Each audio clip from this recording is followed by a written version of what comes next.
Haxhi i vërtet, një histori që ndriçon zemrat. A e dini se bamirësia e sinqert mund të jetë më e vlefshme se vetë pelegrinazhi?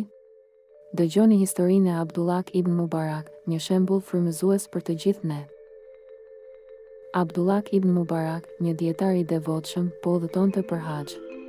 Por zemra e tij u prek nga vuajtja e një nëne të dëshpëruar, duke mbledhur mbeturina për fëmijët e saj të uritur. I prekur thellë, Abdullahu zgjodhi të ndryshojë rrugën e tij. Ai I dha asaj familjeje të gjitha paratë e tij të haxhit, duke I dhënë përparësi nevojës së tyre mbi detyrimin e tij. Atë natë, një ëndër e mrekullueshme zbuloi se Zoti e kishte pranuar haxhin e Abdullahut, madje edhe për ata që do të kishin udhëtuar me të.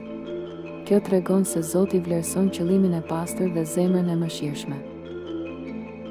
Kjo histori na mëson se bamirësia e sinqertë, veçanërisht ndaj atyre në nevojë, është një formë e lartë e adhurimit.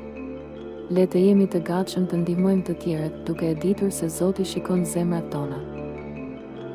Le të ndjekim shembullin e Abdullahut, duke dhënë përparësi mëshirës dhe bamirësisë.